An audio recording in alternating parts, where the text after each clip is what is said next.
everyone. Our video for today is a discussion on the essay The White Bird written by John Berger.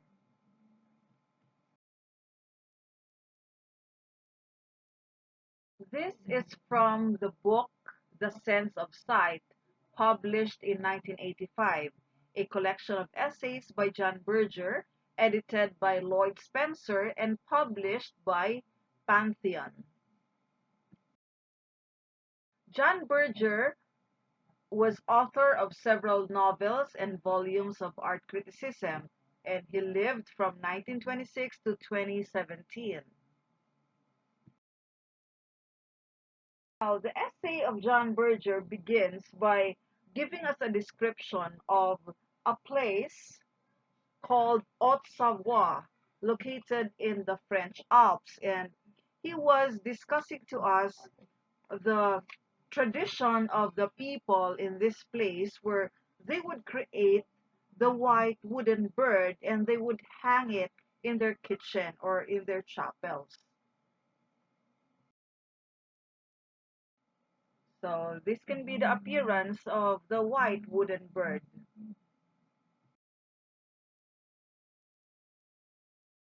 He tells us about the way these white birds are constructed. Like you would need 2 bars of pine wood, 6 inches in length, and later on you have to soak them in water for maximum pliability. Afterwards, you can carve them, one piece for the head and body with a fantail, and the other for the wings. And he then gives us details on how this is constructed. Like there's no glue that is used and only one nail is required. And the end product is that it will weigh only 2 to 3 ounces and hang on a thread.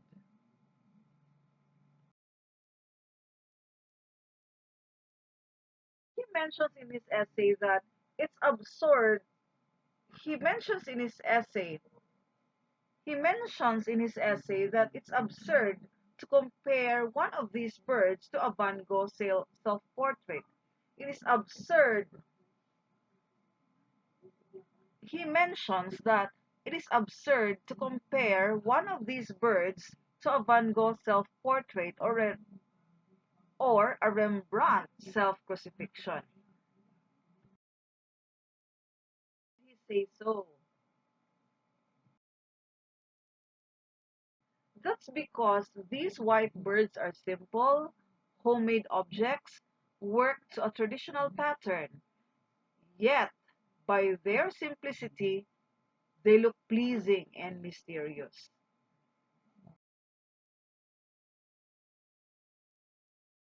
And this man-made object provokes a kind of astonishment, like, how on earth was it made? So one is looking at a piece of wood that has become a bird. One is looking at a bird that is somehow more than a bird. And one is looking at something that has been worked with a mysterious skill and a kind of love. Now, when we discuss this essay, let us ask some questions. Like, why can, like, what are the implied reasons on the creation of the white wooden bird? Like, why is it that those peasants in the place in France, Haute Savoie, create the wooden bird where in fact there are real birds that can be seen outside, so why create the wooden bird? Okay, and what is the essay trying to tell us about beauty and aesthetic emotion, and how are they related to art? Also, the essay tells us about this statement and how do we explain this. All the languages of art have been developed as an attempt to transform the instantaneous into the permanent.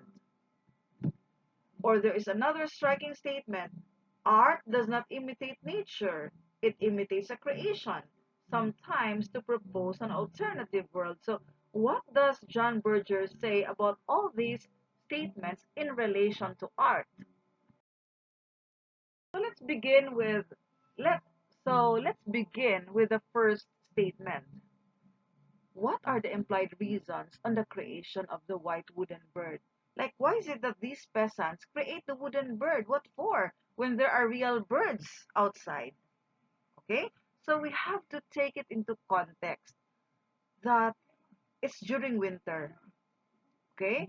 And where do birds go during winter? So they migrate. Some of them hibernate. They don't stay in those places. So to remind the peasants that there are birds, they create the wooden bird. Okay? And the wooden bird, because it's now a sculpture, it is considered an art form. Okay?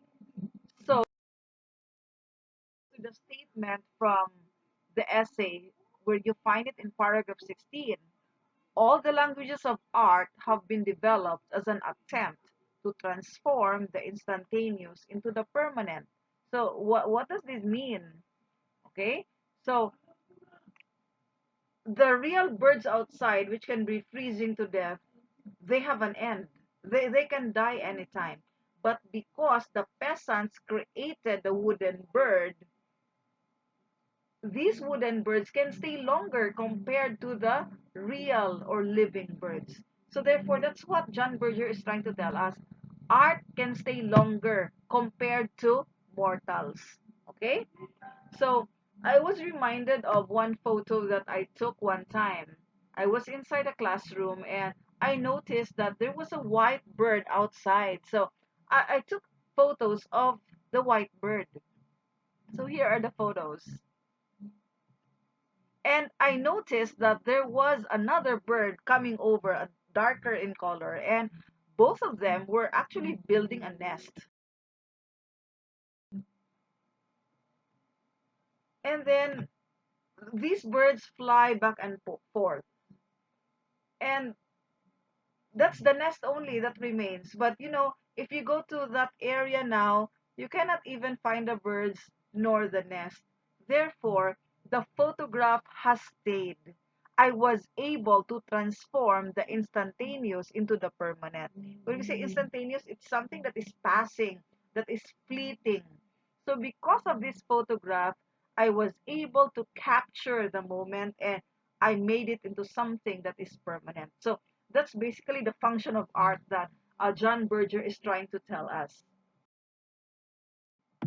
So through art, moments which are instantaneous or passing or fleeting become permanent. So through a photograph, through a poem that you make, through the songs that you compose, and many more. So for example, you have the classic haiku by um, Basho. An old silent pond. A frog jumps into the pond. Splash. Silence again. So you see, this poet was able to capture a moment when a frog jumps into the silent pond. Okay? So that's still a form of transforming the instantaneous into the permanent. Example, the classic poem of John Keats titled Ode on a Grecian Urn. So an urn is like a vase, it's like a jar or a container where the Greeks would put their ashes for the dead or um, just container for water or wine. And the Greeks are not known for large murals, but their paintings could be found outside their bases. So when John Keats saw these bases or urns, he then composed the poem titled Ode on a Grecian Urn. So when we say ode, you are like praising someone or something. So in this case, John Keats is praising the urn. So there are several there are several stanzas in the poem, but I'm just getting one stanza just to illustrate. So in one stanza he says, or the in one stanza the persona says, "Bold lover, never, never canst thou kiss, though winning near the goal. Yet do not grieve, she cannot fade, though thou hast not thy bliss, forever wilt thou love, and she be fair." So what is this stanza trying to tell us, and how is this stanza related to what John Berger is trying to tell us on transforming the instantaneous into the permanent.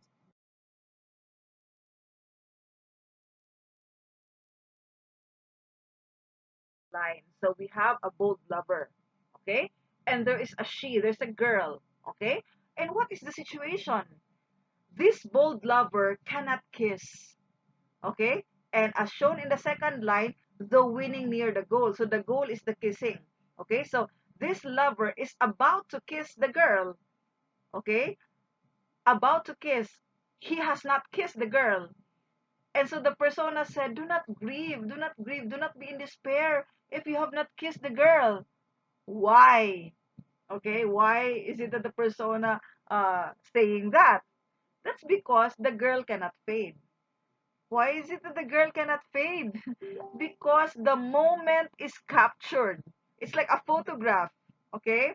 Or the artist was able to paint that on the urn that this boy is about to kiss the girl.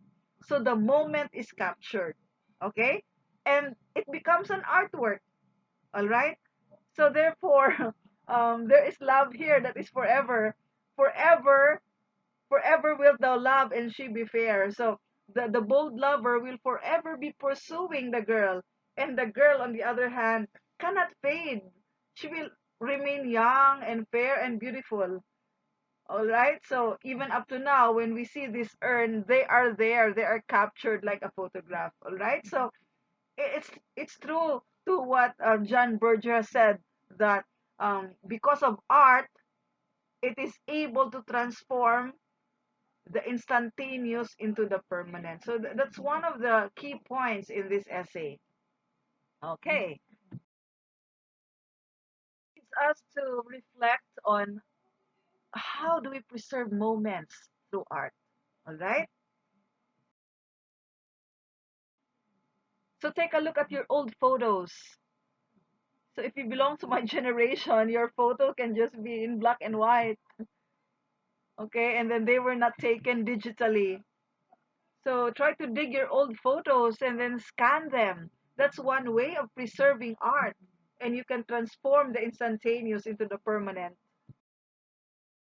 What about cultural heritage sites? How do we preserve them?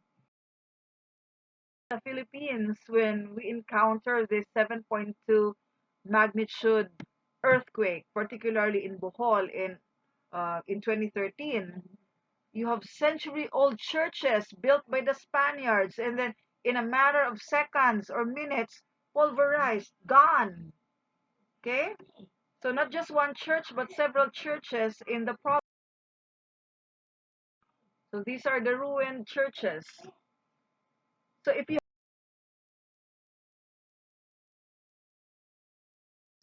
stay, but the actual building is not there anymore. But it's good that after the earthquake, they did cultural. So it's good that after the earthquake, there are restorations that they did. I happened to be there to visit the time when they were restored. This particular church, for example, in the hometown of my mother in Balilihan, Bohol, good that it was not damaged by earthquake. But I'd like to share this to you because it's still part of preserving moments. Okay? So they have these ceiling paintings. And we have the retablo. And churches now, especially in the Philippines, we rarely see retablos. So retablos are like open cabinets that you can find at the back of the altar where statues of saints, Jesus Christ, or Mama Mary are placed. Okay? So these retablos are present in old churches, but in present day churches, they can rarely be found. And uh, we even do not bother anymore on who the artist is. Okay, so for example, the churches in Bohol and Cebu in the Philippines, we have the ceiling paintings, but we barely know who made them or who painted them. So it's actually Ray Francia in 1928, and he was even dubbed as Michelangelo of Bohol and Cebu for what he did, similar to Michelangelo painting the ceiling of the Sistine Chapel. So here are other examples of ceiling paintings, but this one not made anymore by Ray Francia.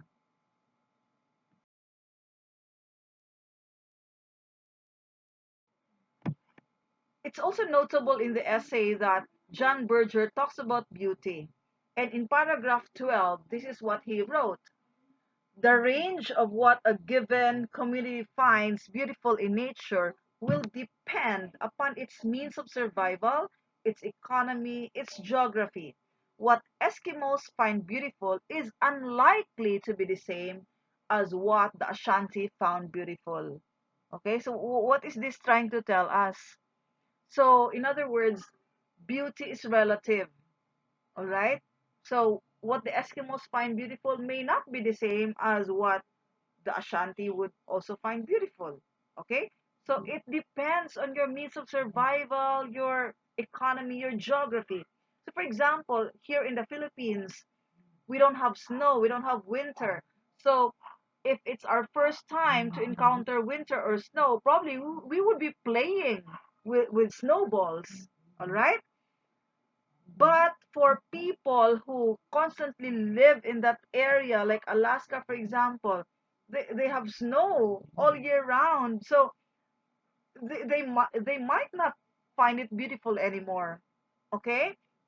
So it depends on our geography or our economy or our means of survival. Okay? So in the Philippines,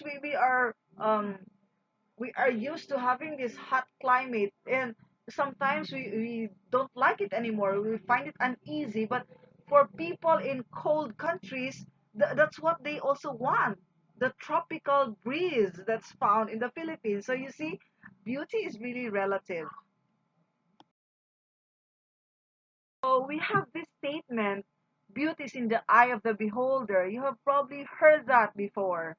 All right, so but based on what John Berger is saying, that beauty is relative, okay, we have to add a word.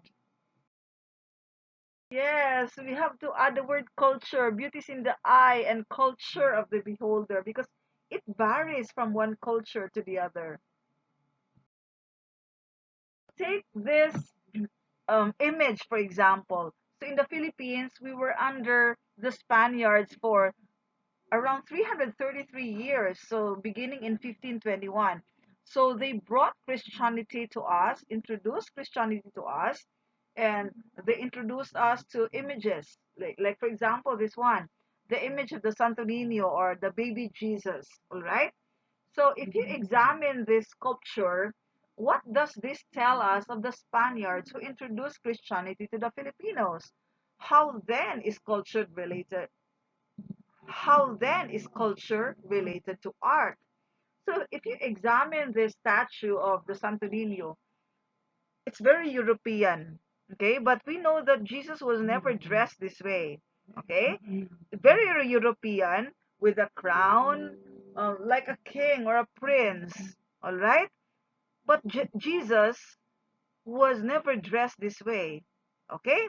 So it's like the Spaniards are telling us that, hey, this is how Jesus Christ look like, and he looked like us, okay? So no wonder for us Filipinos that has become a part of our culture. Why? Okay, let me illustrate. In the early days of Philippine cinema, those who were gotten as actors and actresses were the mestizo and mestiza looking, foreign looking, like Gloria Romero, Nida Blanca, or we have Fernando Po Jr. or FPJ. They were foreign looking, okay? So that became the standard for beauty in the Philippines, all right? And it's only in the 70s that you have the brown skinned actors or actresses into the cinema, like Nora Honor, because she won in the singing contest and was given a break in cinema. But prior to that, those who got the lead roles were the European or American looking actors and actresses. Even up to now, who are the popular actors and actresses in the lead role? Still European and American looking. Okay, just like these actors and actresses. And those with dark skin are comedians. Okay, like Empoy, Babalu, Ay de las Alas, Eugene Domingo, and Pokwang. Okay, so you see the contrast? All right. Bombarded with so many whitening products. It's like the media is telling us that, hey, there's something wrong with your skin color, like something wrong with your brown skin, turn them to white. Okay, so there are so many whitening products in the Philippines. So again, it's all related to culture, and yeah, it can be traced to our history. Another example here wherein there's a relationship between culture and art is this dance called Singkil. It's a folk dance of the Maranao people depicting one of the episodes in the epic Darangen or epic poem Darangen. Okay? So the women here look snobbish. They don't smile, okay? Because it's in their culture, the Maranao culture, that um, you must not be smiling because it's a form of flirtation. Like you are like flirting to the men. So it's a no in their culture. That's why it's reflected in this dance. So you see the relationship between art and culture. All right. So to continue, the essay also talks about beauty. All right. So let me lift this statement from paragraph 10. It is within this bleak natural context that beauty is encountered, and the encounter by its nature sudden and unpredictable. Under the fallen avalanche, a flower grows. So, what is this trying to tell us? Okay, and how do we apply this to paintings? Because we are basically talking about art in this essay. Okay, take for example this painting written or so take for example this painting made by Goya in 1814. It is titled May 3, 1808. So when you look at it, you might say, where is beauty there? We see violence, a group of men about to be killed. Okay? So if you look at the background of this painting, you have the French troops about to shoot the Spaniards. Okay? In fact, the others have been killed earlier. Okay? They're on the ground. All right? So where is beauty here? So if we go back to the statement of John Berger, like there is aesthetic emotion, there is something that we feel when we look at a painting such as this. We don't say it's beautiful, but then it has hit us. Okay, like you can recall a certain moment in your life when somebody pointed a gun at you. Okay, so you are moved by this painting. All right, so it doesn't follow that it's only a painting with beautiful landscape that can be categorized as something beautiful. It can also be something like this because it has hit us. Okay, so that's what John Berger is saying in relation to aesthetic emotion and beauty. And towards the end of the essay, he's also talking about the artist proposing an alternative world. Okay, so just like this painting made by Van Gogh, Starry Night. So you see the sky filled with stars and the moon. Like if the sky is filled with stars, it doesn't look like this, right?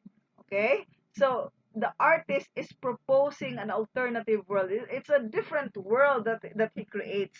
Although it's still based on nature, but the fact that he is using his own hands and that becomes his own creation. Okay, it's like an alternative world that the artist is presenting to us. Okay, the conclusion part of the essay tells us that um, The wooden bird is wafted by the warm air rising from the stove in the kitchen where the neighbors are drinking. Outside in minus 25, the real birds are freezing to death. Okay, so what is the whole point of this essay? So it's telling us that art can stay longer in contrast to mortals. So if you recall in the beginning, you have the peasants creating the wooden bird. Why? Because the real birds are freezing to death.